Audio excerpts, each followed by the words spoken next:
안녕하십니까. 달려라 오프라의 필목입니다. 오늘의 오법은요, 사무엘하 9장 3절의 말씀입니다. 왕이 이르되 사울의 집에 아직도 남은 사람이 없느냐? 내가 그 사람에게 하나님의 은총을 베풀고자 하노라 하니, 시바가 왕께 아뢰되 요나단의 아들 하나가 있는데 다리 저는 자니이다 하니라. 아멘. 자, 다윗이요, 자기 정치가 아니라 하나님의 정치로 얼마나 정치를 잘하는지 오늘 그 모습을 보여주고 있습니다. 오늘 말씀을 읽은 대로 다윗이 대신들에게 이야기를 합니다. 사울의 혈족이 남아 있느냐라는 그 질문과 함께 이 이야기가 중요한데요, 나의 은총을 그에게 베풀리라가 아니라 하나님의 은총을 그에게 베풀리라 라고 이야기하고 있습니다. 자, 이 이야기를 듣고 대신들은 사울의 집에 종 하나를 찾게 되는데요, 바로 시바라는 종입니다. 그 종을 불러다가 다윗이 이야기를 합니다. 아직 그 사울의 혈족이 남아 있느냐라고 이야기했을 때, 다리 저는 자이다 라고 하면서 요나단의 아들을 이야기하는데요, 바로 그 사람이 무비보셋입니다. 그래서 다윗은요, 이 은총을 베풀기를 약속을 합니다. 바로 사울에 속한 그 밭을 다 너에게 줄 것이니 너는 여기에 나는 농작물로 너의 주인인 이 무비보셋을 평생 잘 섬기거라 라고 이야기를 합니다.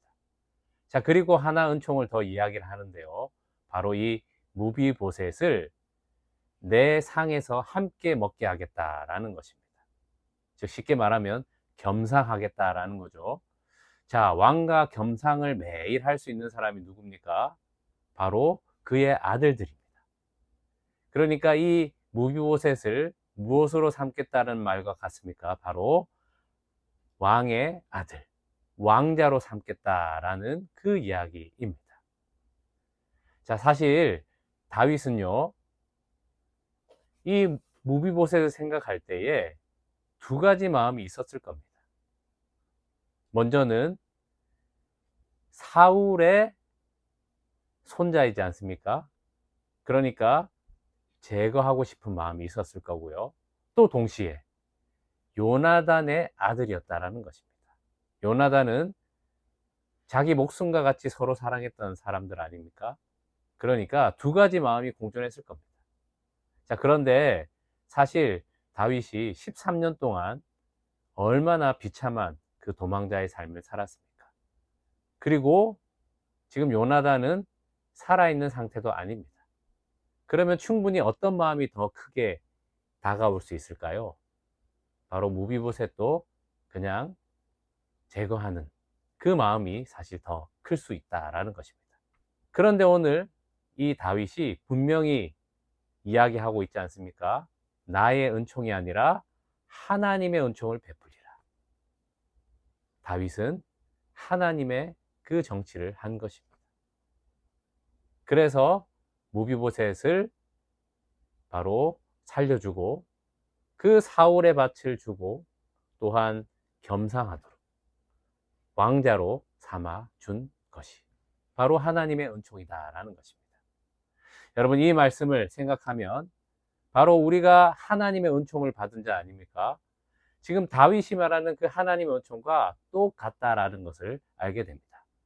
로마서 5장 10절에 보게 되면 우리가 원수 되었을 때 하나님이 그 아들의 죽으심으로 말미암아 하나님과 화목하게 하셨다라고 말씀하고 있습니다. 예수 그리스도가 하나님의 은총이다라는 것입니다. 또한 요한복음 1장 12절에 보면 영접하는 자, 곧 그 아들을 믿는 자들에게는 하나님의 자녀가 되는 권세를 주셨다라고 말씀하고 있습니다. 그렇습니다. 하나님의 은총은 하나님의 자녀가 되는 것입니다. 오늘 다윗이 베풀어준 하나님의 은총은 바로 우리가 받은 그 동일한 은총이다라는 것입니다. 하나님의 은총은 다른 것이 아닙니다. 바로 예수 그리스도가 우리의 은총이다라는 것입니다. 예수 그리스도를 통하여서 우리가 원수 되었는데 하나님의 자녀로 거듭난 것. 이것보다 더 큰 비교할 수 없고 바꿀 수 없는 은총이 어디에 있겠습니까? 우리는 이 놀라운 은총을 받은 자라는 것을 감사히 여기며 찬양하며 오늘 이 은총을 생각하며 늘 찬송하고 감사하는 여러분 되시기를 축복합니다. 기도하겠습니다. 하나님 아버지 감사합니다. 다윗이 베풀어 준 그 은총은 바로 오늘 우리가 받은 은총과 동일합니다. 바로 예수 그리스도입니다. 원수되었던 저희들을 예수 그리스도의 그 십자가의 복음으로 원수가 죽고 내 안에 새 사람이 되게 하시는 그 시 예수 그리스도 그 말씀을 내 안에 부어주셨습니다. 이제는 하나님의 자녀가 되는 그 권세로 살게 해주시니 참으로 감사합니다. 내 입술을 열어 하나님의 은총이신 예수 그리스도가 계시니 또 다른 은총이 무엇이 필요하겠습니까? 오직 예수 그리스도로 충만케 하여 주시옵소서. 그 복음으로 하늘에 소망을 두고 살아가는 그 자족하는 삶이 되게 하여 주시옵소서. 그 능력이 되신 예수 그리스도의 이름으로 기도합니다. 아멘. 말씀으로 승리하세요. 필목이었습니다. 끝.